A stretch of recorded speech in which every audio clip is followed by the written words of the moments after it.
I think that black men get more opportunity than black women to become more of themselves. Like Will Smith got to be a rapper and to act in sitcoms and then to save the world on Independence Day. They are allowed to think around him in a more imaginative way and expand his horizons. And yet with black women, we sort of go, you were good in that, and then that's it.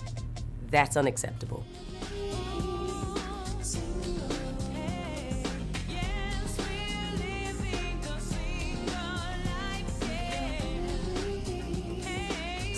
I believe the stereotypes are real.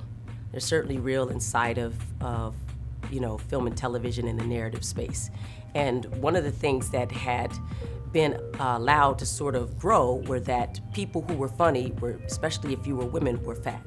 There's no other nice way to put it. Many of the people who had come before me, they were larger women. I didn't fit that. I know I didn't. I didn't think they knew what to do with me. And I wasn't traditionally a comedian or seen as a comedian, but I was funny in that show. So if you're an actress who happens to do comedy, where do they put you? This just also goes to the lack of imagination about how to transfer the power that you might have in one position into another idea. This is our home, for God's sake.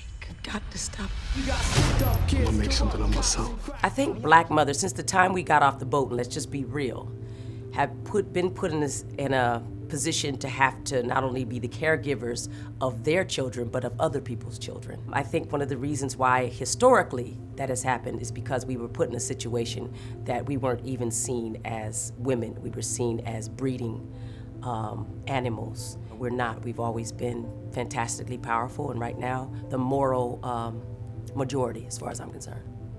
Ace, what's up, baby girl? Today, my look and my law were fierce. I got my client the house, the Winnebago, alimony, and 70% of all the assets he tried to conceal. I left that man with nothing but a lint ball and half a Tic Tac. Ha! Don't touch me unless you want to get burned! Wow, I think the role that I played that had the most meaning might be Maxine Shaw. I think I was becoming who I am now. You don't know that these things are happening when you're happening. You're just in them. That role is very significant for me, so thanks, Max. And walking around your face gets me a lot of free stuff. What the hell do you want? Let's use your plum sauce and for you to move to Alaska. Max, you spilling that sauce on the ring she's cooking? No! Well, she don't have no food because she's good at budgeting. That's how she can have her own place. Let's be real. If you were in Brooklyn back in the day, you know, the rents weren't so high. But I think that she saw that she needed to have some sort of social mixing. She was also stingy. What do you want? Let me tell you something. There's a good news about being inside of comedy and entertainment, but inside of comedy, especially, when people see you, their faces light up. Because you're connected to a sense of joy, relaxation, and laughter. That is a very sacred space to be.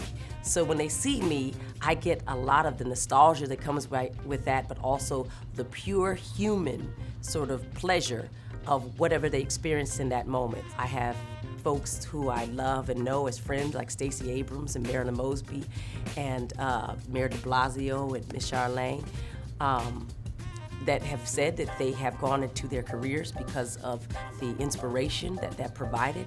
That's huge.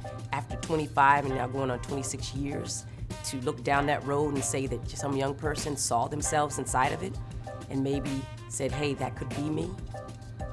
Who knew? So Living Single was the second sitcom to feature 4 African-American females as lead characters. Mm-hmm. So what was the first? As leads. Is this comedy? Are we still in the comedy realm? We on a stoop looking out the window. Oh, okay. Oh, shoot. Oh, man. A 227. Thank you for the cheat, brother. Yeah, sometimes you need a cheat sheet.